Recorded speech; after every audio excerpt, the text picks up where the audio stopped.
Ces crânes qui a été retrouvé. Rappelons que le Maroc nous a donné l'écrivain poète Tahar Ben Jelloul, ou encore Jean-Luc Mélenchon, ou encore notre Ariel Wiesman, évidemment.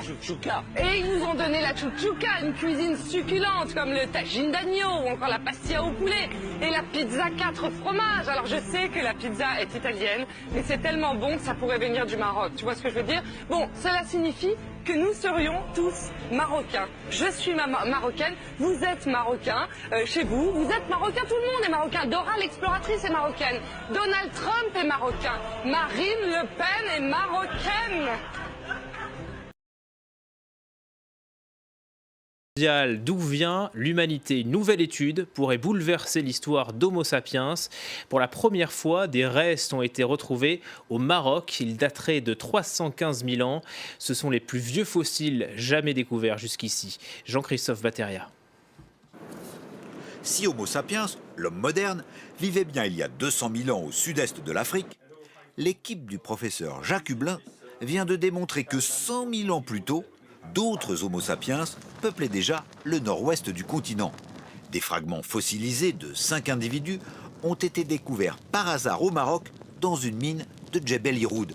La datation est formelle, moins 300 000 ans, ce qui change complètement le scénario établi de l'apparition de notre ancêtre Homo sapiens sur le continent africain. Notre idée, c'est que le berceau de l'humanité, c'est l'Afrique. Mais c'est tout le continent africain. C'est-à-dire, s'il y a un jardin d'Éden, c'est un jardin d'Éden de la taille d'un continent, avec des phénomènes très complexes qui s'y passent, des échanges entre des populations. Ces ancêtres ont des faciès modernes, mesurent 1,60 m, ont d'excellentes dents. Leur crâne en revanche est plus plat, le cerveau est encore en développement. Ils ont des armes, savent s'orienter sur des centaines de kilomètres dans une Afrique sans désert.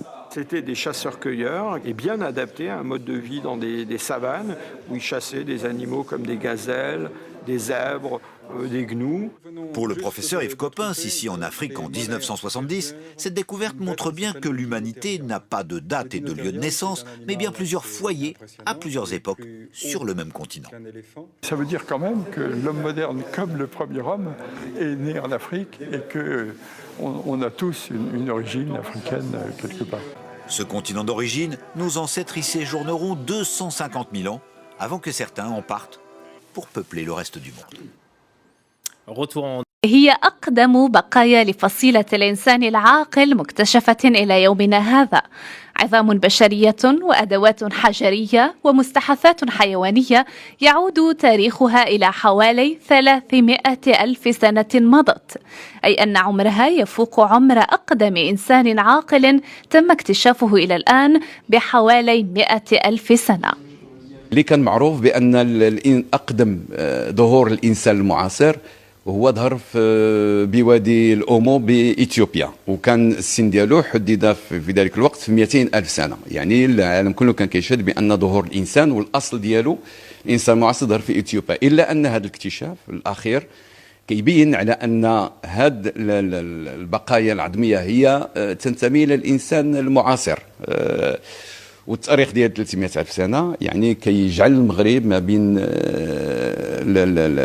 المناطق في العالم اللي كتبين على أن ظهور الإنسان المعاصر راه بالفعل تم بإفريقيا، ولكن عوض إثيوبيا حاليا فهو ظهر اليوم بالمغرب، وعندنا تقريبا التاريخ ديال 300 ألف سنة. ذرر أثرية عثر عليها مؤخرا بموقع جبل إيغود بإقليم اليوسفية تحت إشراف فريق من علماء الآثار المغاربة والألمان.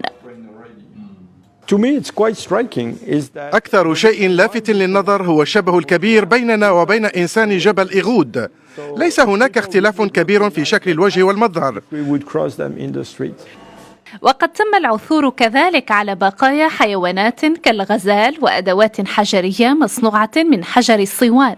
اكتشافات أثرية تجعل من موقع جبل إيغود أقدم وأغنى موقع يرجع للعصر الحجري الوسيط بإفريقيا، ويوثق للمراحل الأولى لتطور الإنسان العاقل.